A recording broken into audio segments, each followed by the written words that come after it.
Hello champions, welcome to Origin. मेरा नाम Prince Kumar है और आप सभी का ओरिजिन में बहुत बहुत स्वागत है। इस वीडियो से हम ये जानने वाले हैं कि आखिर किस प्रकार से एक ज़िला में किस प्रकार से अलग अलग ऑफिशियल वर्क किए जाते हैं, यानी कि ऑफिस में ऑफिशियल वर्क हो गया, इसके बाद भी यदि कोई वर्क है तो वो भी किस प्रकार से किया जाता है। इन सभी चीज़ों के बारे में आज हम लोग जानने वाले हैं। तो टॉपिक का नाम होने वाला है ऑर्गेनाइजेशंस ऑफ डिस्ट्रिक्ट एडमिनिस्ट्रेशन, यानी कि हमारे जो जिला होते हैं ना, बहुत एक स्टेट में बहुत सारे जिला हो सकते हैं। जिला को इंग्लिश में हम लोग कहते हैं डिस्ट्रिक्ट, ठीक है। तो एक जिला में किस प्रकार से अलग अलग संस्था हमारा होता है, अलग अलग ऑर्गेनाइजेशन होता है, वो किस प्रकार से वर्क करते हैं, इसी के बारे में हम लोग आज जानने वाले हैं, ठीक है। क्या लिखा हुआ देखते हैं। सबसे पहला पॉइंट हमारा, all states in India are divided into districts. जितने भी हमारे इंडिया में स्टेट हैं, जैसे बिहार हो गया, झारखंड हो गया, उत्तर प्रदेश हो गया, उड़ीसा हो गया, बंगाल हो गया, है ना, जितने भी हमारे स्टेट्स हैं उन सभी स्टेट्स को डिस्ट्रिक्ट में बांटा गया है, यानी कि जिला में बांटा गया है। यदि यदि फॉर एग्जांपल यदि मैं बिहार से बिलोंग कर रहा हूँ तो बिहार में टोटल 38 डिस्ट्रिक्ट्स हैं, ठीक है। तो यहाँ पे ये क्या हो गया, बिहार हमारा एक स्टेट था और बिहार को अलग अलग 38 डिस्ट्रिक्ट्स में बांट दिया गया, डिवाइड कर दिया गया, ठीक है। आगे बढ़ते हैं फिर। For managing matters relating to land this districts are further subdivided and these subdivisions are known as tehsil, taluka etcetera.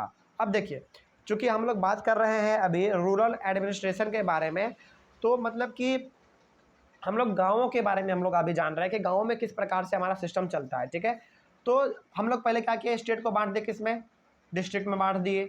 अब डिस्ट्रिक्ट में भी हमारा जो लैंड से रिलेटेड जितने भी मैटर हैं, मतलब कि ज़मीन से जुड़ा हुआ जितने भी हमारे मैटर हैं, फॉर एग्जांपल किसके पास कितना ज़मीन है, कहाँ पे कितना, किस ज़मीन पे किस चीज़ की खेती हो रही है, इस प्रकार का जितना भी हमारा लैंड से रिलेटेड मैटर है ना, इस लैंड के मैटर को समझने के लिए, इसमें अच्छी तरीके से काम कर पाने के लिए फिर से हम लोगों ने क्या किया, डिस्ट्रिक्ट को और भी हम लोगों ने अलग अलग पार्ट में बांट दिया, ठीक है। याद रखिएगा इस चीज़ को कि स्टेट को पहले बांटा गया किस रूप में, डिस्ट्रिक्ट के रूप में, और डिस्ट्रिक्ट को बांटा गया किस रूप में, डिस्ट्रिक्ट को, डिस्ट्रिक्ट में हमारे जितने भी जगह ज़मीन है, लैंड है, उस चीज़ को हम लोग अच्छे तरीके से समझ पाएँ, इसके लिए डिस्ट्रिक्ट को बांट दिया गया अलग अलग तरीके में, अलग अलग हिस्सों में। जैसे हमारा पहला हिस्सा कहला गया तहसील और दूसरा हमारा हो गया तालुका। आगे चल के आपको तहसील से मिलेगा आपको तहसीलदार, और तालुक से मिलेगा, तालुका से मिलेगा आपको तालुकदार, ठीक है। याद रखिएगा, तहसील से आपको आगे मिलने वाला है तहसीलदार और तालुका से आपको मिलने वाला है तालुकदार। इस चीज़ को आप याद रखिएगा। तो फिलहाल अभी आपके लिए यहाँ पर जानना ये जरूरी है कि स्टेट्स को हमने बांट दिया डिस्ट्रिक्ट में, और डिस्ट्रिक्ट को हमने बांट दिया किस में, तहसील और तालुका में, ठीक है। ये इन दोनों में हम लोग इसलिए बांट दिया ना क्योंकि हम लोगों को अच्छी तरीके से जगह ज़मीन के बारे में समझ में आ जाए, इसीलिए, ठीक है। आगे बढ़ते हैं फिर।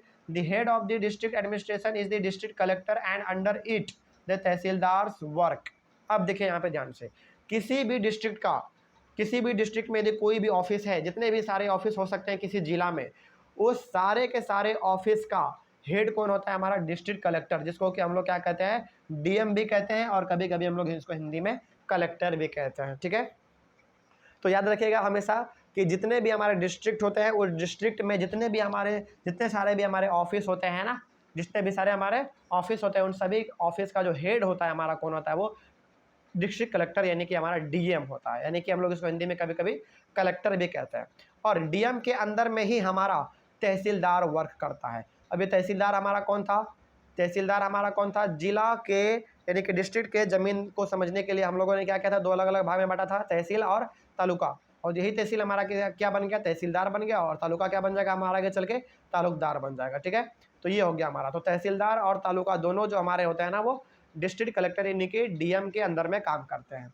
आगे बढ़ते फिर। तहसीलदार और also known as the revenue officers. Tehsildar को हम लोग कभी कभी और भी दूसरे नाम से जानते हैं, जिसका नाम होता है रेवेन्यू ऑफिसर्स के नाम से। तो ये हो गया हमारा तहसीलदार के बारे में। और यहाँ से हम लोग ये समझ गए कि स्टेट को बांट दिया पहले डिस्ट्रिक्ट में, डिस्ट्रिक्ट को बांट दिया तहसील में और तालुका में।